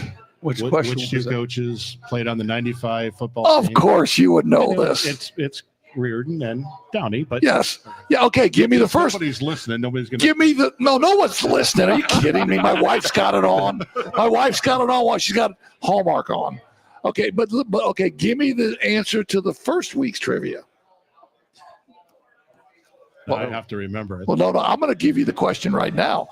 Okay, a basketball player, played at St. Joe, won an NCAA. No, okay, was an Indiana All-Star, won an NCAA championship, won a Big Ten tourney championship, had a 6-year career in the NBA. Give me his name. Let's get Abernathy. Who? Tom Abernathy. Tom Abernathy. 100%. I was thinking of Laskowski. Did you know that? I had no idea. I'm a Clay boy. Clay Colonial. You were getting ready to say Jerron Cornell, weren't you? No, he was a Clay boy. Oh, I know. He was a great player. A great player. Clay had good basketball back in the day, didn't Yes, he? he did. I mean, Pat was the head coach at Adams for 15 years. Yep. And Clay had good players. We had some good players. Coach Debates. Yeah, no, Tommy DeBates. No. So since nobody's listening, I will say this. What was Tommy DeBates'? I mean, what did everybody know as Tommy DeBates' nickname? Now, the players probably didn't know this, but coaches, friends, does anybody know what his nickname would be? No idea. That was before my time. I don't know that. And if you see him today, you don't say Ronnie told you this, all right? Because nobody's listening to this. Don't worry about it. You see him, just go and say, "Hey, Fathead, Coach Fathead." all of his friends, we used to always call him Fathead. Just Tom DeBates is the salt of the earth. He's a tremendous human being. Yes, he was a great basketball coach. Between him and your nickname for Rhodes and the nickname for Spencer, that's all. Well, yeah, Country Al. Okay, Country Al Rhodes, right? Country Rhodes. Yeah, that suits Al Rhodes. That suits Al Rhodes to a T. Is Spencer a St. Joe guy, or is he a Dave Penn Spencer, guy? the ref? No, he's a Clay. He went to Clay. He's a Clay guy. Okay. And I don't know why. Center for John Gruden. I don't know why we got this nickname of Foot for Spencer. Do you know? No idea. You know what? We always call him Foot. So playing softball, I met him playing slow pitch softball with no survivors. And they always call, like, I thought his name was Foot. Like, I didn't know. I know. For 10 years after I knew the guy, like, Foot, He's reffing one of my games. I said, "Foot, come here." I said, "If I say a bad word that begins with the letter F, are you going to tee me?" He says, "No, not really." I said, "Good. F you. Get away." And he did tee me, but Dave Spencer's the absolute best. A lot of great. Yep. I am so happy that I got a chance to come back to South Bend. Pat was up here for 15 years, and he went down to Southern Indiana. Now he's back. And just to be able to hang with all of the friends and all the people that we all grew up with, right? Yeah, absolutely. Jamie played Santa for our family for I don't know, 15 years. Yeah. I still got the suit if Aaron, ever. Yeah, no, Aaron's 21. He may need Santa someday here. Sooner than later, right? Hey, I'm so happy. Congratulations on just a job well done. Coaching him up, and I can't wait to broadcast the game tomorrow night. I will have my Jordans on. I think it'll be a little chilly tomorrow night, but it's great football weather, right? Oh, it's going to be in the 50s. Yeah. It'll be perfect. Great football weather. Thanks for coming on, man. Thank you. You guys are absolutely amazing. James, you're the best. Overmeyer says hi, by the way. Okay. Hey, John. Hi, John. Johnny, be good. He's texting in. Is he coming to the game now that the Berries have been defeated? Oh, I don't see. No, we're going to Penn. I'm going to Penn with him. We're going to go do the Penn Carroll game there. Oh, okay. Yeah, I think there's football game over on the east side. All right. Okay. Hey, Scott, why don't you take us to break, and then we'll come back and talk some more stuff. Thinking about retirement, Harbor Group Planned Wealth helps you answer the big questions like when to draw Social Security, how to manage investment risk, and what health insurance might cost. Wondering if you can earn part-time income after 62 without losing benefits, or if retiring could actually feel like getting a raise. They've got answers and a plan to guide you. Call the Harbor Group at 765-393-1074 or visit harborgroup.com. That's harborgroup.com. Han Funeral Homes, located at 505 West 8th Street in Mishawaka, continues a proud tradition built on one promise of family serving families. With deep roots in the community, Han Funeral Homes offers traditional burial, cremation services, and now pet cremation options, providing compassionate care for every member of the family. Families in Mishawaka have long trusted Hans to guide them with dignity, understanding, and personal attention through life's most difficult moments. For more information, visit them online at hanfuneralhomes.com or call 574-255-1474. Han Funeral Homes, a family serving families. Medicare plans can be confusing, but they don't have to be. I'm Tony Letcher, licensed insurance agent. I can help you compare your options because I'm appointed with many nationally recognized carriers. With my help, you can find the coverage that fits your needs and budget. I don't want you to be my client today. I want you to be my client forever. Call Tony Ledger today to schedule your free consultation or visit tledger.com. Looking to hit the road with confidence, Frick's Driving School in Mishawaka has been helping drivers of all ages gain the skills they need for a lifetime of safe driving. With experienced, patient instructors, including our very own Pat King, and flexible scheduling options, Frick's makes learning to drive easy and stress-free. Whether you're a first-time driver or need a refresher like our own Ron Heklinski, Frick's has you covered. Plus, for just $65, they offer the state driving exam in-house. No need to go anywhere else. Visit fricksdrivered.com, or you can call 574-256-0650 to get started today. Back again with more Coach's Corner. Shout out, as always, to the Black Sedan Band, now in their... Well, they've been with us since the start. We'll just say that. They do travel, so if you're interested in booking a great cover band, go to blacksedanband.com, or you can check them out on YouTube after you're done watching us, of course.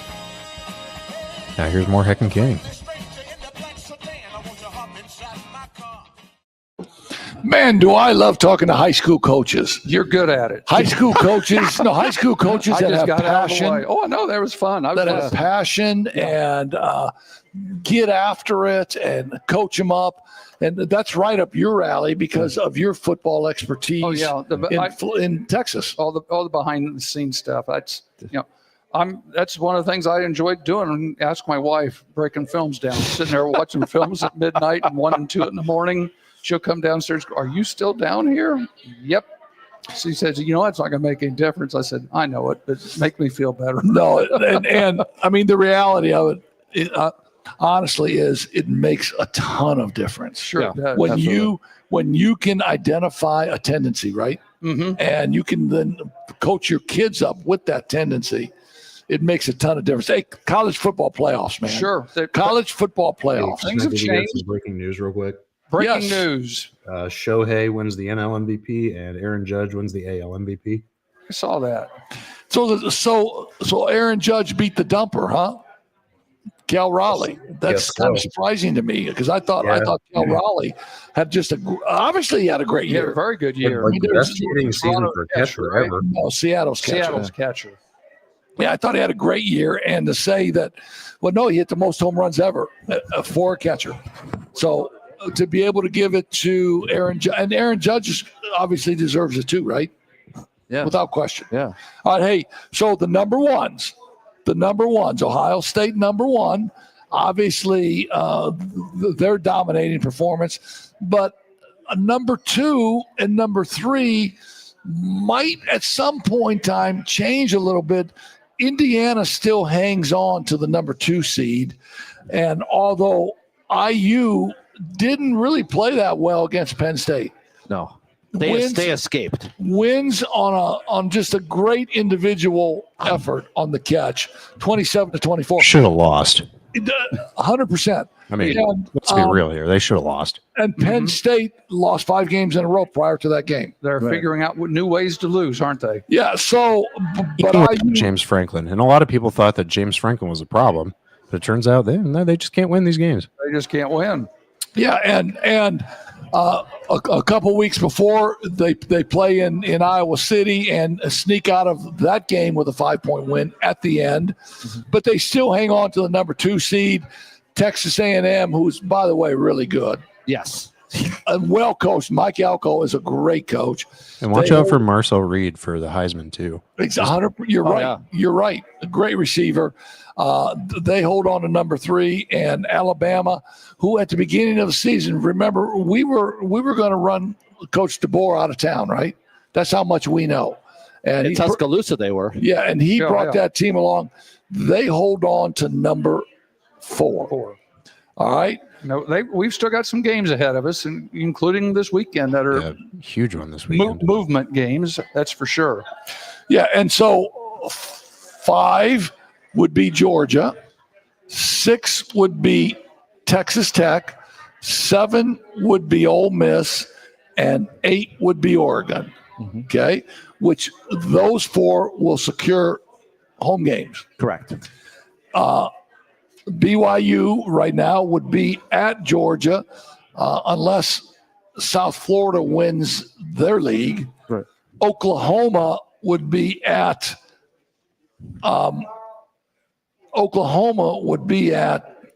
is it Texas Tech? If they're the number 6. Because then you have 7, 10, 8, Yeah, 9. Texas Tech. 6 plays Unless Miami wins the ACC, then Miami would get that Like I seed. said, there's all kinds of what ifs. South Florida's in right this week. Last week it was somebody else. Well, Last they're week- not in yet. I mean, BYU still holding that possession Is that or right? that team. Okay. Texas would be at Ole Miss, and Notre Dame would be at Oregon. And when you look at it from this standpoint, I think it's amazing. Okay, out of the top 12, 6 are from the SEC. Right. 6 schools are from the SEC. It used to be 5. It'll change because like Georgia and Texas play this weekend. And if Texas loses, they're out. Texas has 2 big games still Oklahoma ahead still of them. has Alabama on Saturday. Yeah, so it'll work itself out. Yeah. And the Big Ten has 3 in. Yeah. The Big Ten has 3 in with Oregon, Ohio State, and Indiana. And I think those 3 will hold steady, I'm right? gonna say, Well, Oregon still's got to play USC. They got And Washington. Yes. And it's at Washington. Yeah, when you go to Seattle, that's a bear of a place to play. Oregon's very fortunate that they won at Oh, Iowa. no, yeah. Yeah. I mean, they won on a last-second drive. That Oregon game at Iowa was probably as big a game as the Indiana-Penn State game. Mhm. Those were both games that very easily could have been losses. And we talked about it. Iowa playing at Iowa is never fun. No. and they proved it. Well, how about Iowa going on a 93-yard drive in the fourth quarter to take the lead? Mm-hmm. I mean, that offense doesn't go 93 yards on people. Well, No and then- offense to and then- Iowa. But And then what happened, and you knew it, they scored too soon. left too much Right. time on the clock, didn't they? They scored too soon. They sure did. And Oregon took it down. But it'll be interesting to continue to watch college football. Yes. As we do. And here's the interesting part: if some scenarios happen like they might happen, Notre Dame, and if Notre Dame continues to win, Notre Dame could get a home game in that first round. Well, and we haven't even mentioned it, but Notre Dame has a big game this Saturday at noon in Pittsburgh. Yeah. I mean, Notre Dame last week worked all week to stop the run, and obviously did a really good job against Navy. Yeah. Now they got to stop the pass this week, as Pitt is averaging 302 yards a Right. game.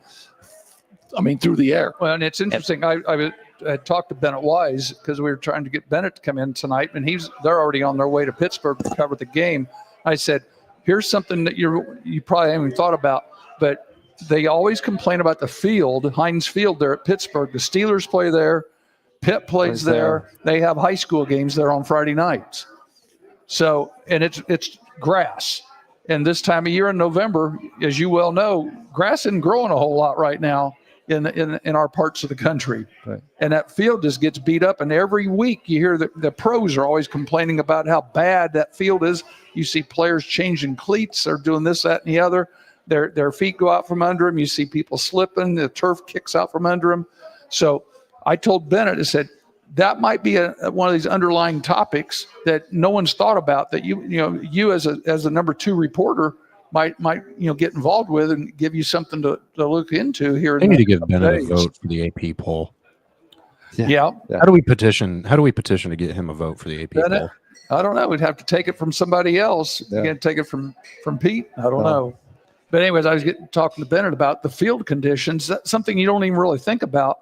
But we're supposed to have decent weather, but it snowed in Pittsburgh.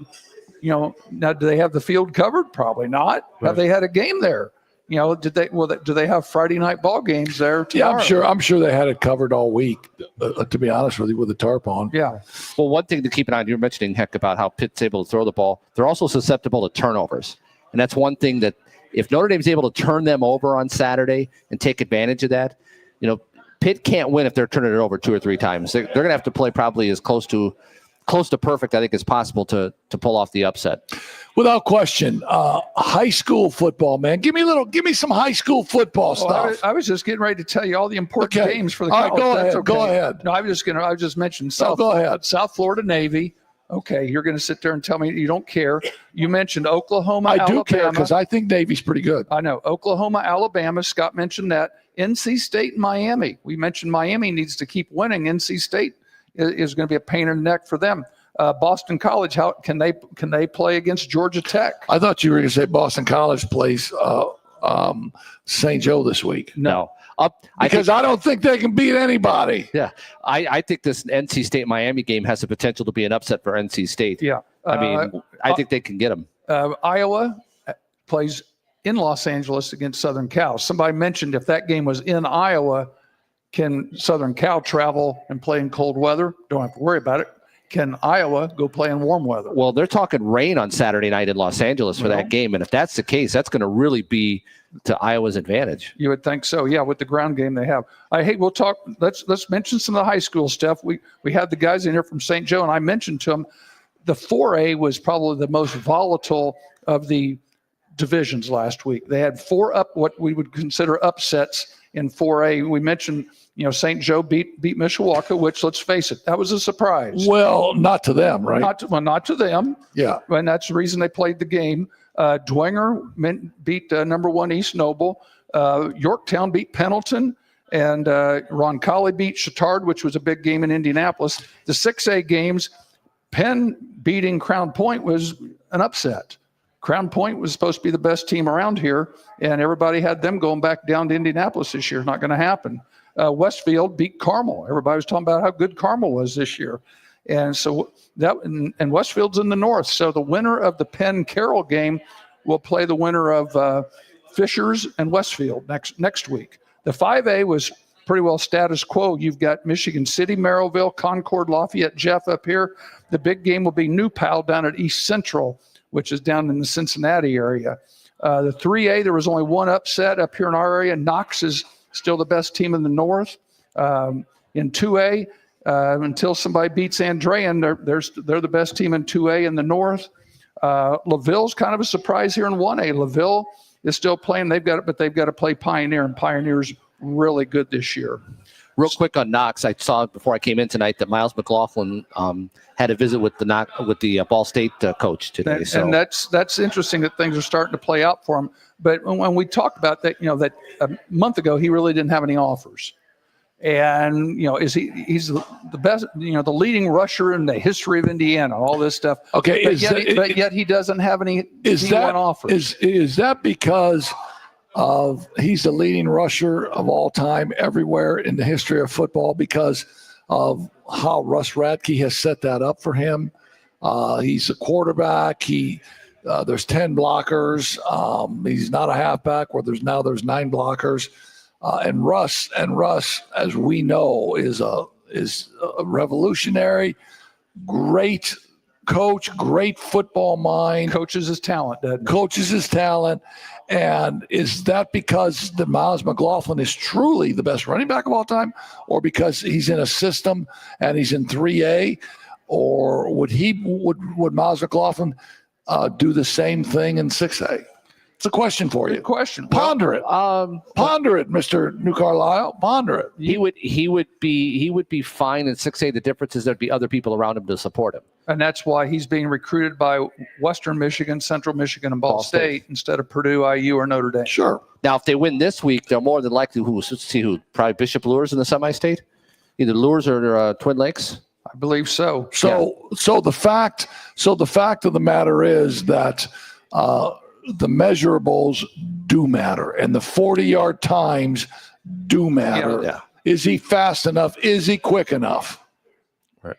You're right. If they win, they'll play Bishop Lures next week. The winner of Twin Lakes Lures. Yeah, and we'll worry about that. But anyways, lots of good football.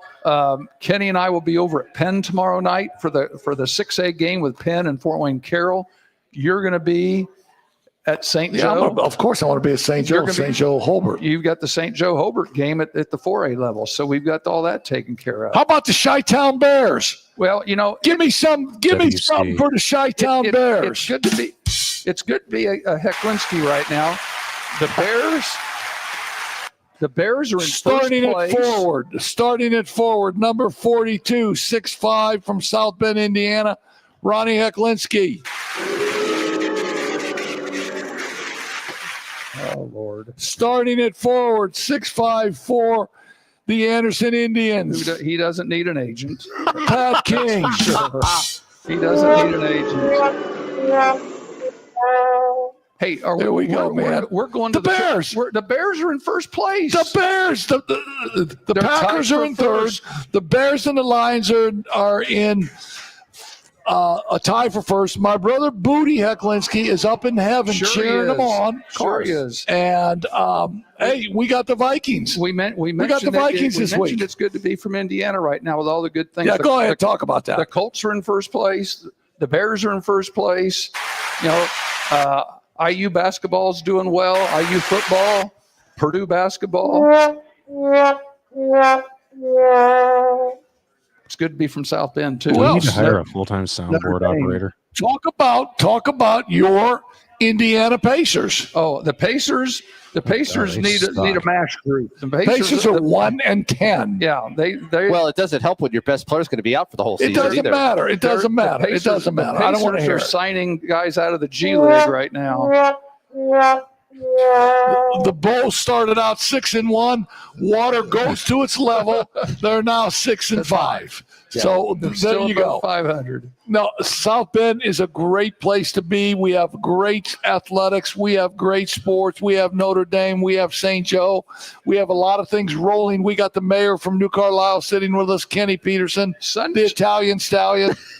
Sunday we're going to be in Anderson at the Turkey Bowl. I'm going to the Turkey Bowl You're in going to Anderson. Turkey Bowl, and Where- I may make a. I can probably You can sneak make in there a 'cause cameo. Nobody will know who I am. Yeah, no, they will. That's pretty sad. No, isn't they it? will. They'll know exactly because I'm going to tell them. 50 years later, they have no idea who I am. They didn't know who I was without a number. I'm a going to program tell 50 years them. ago. I'm going to tell them who you are.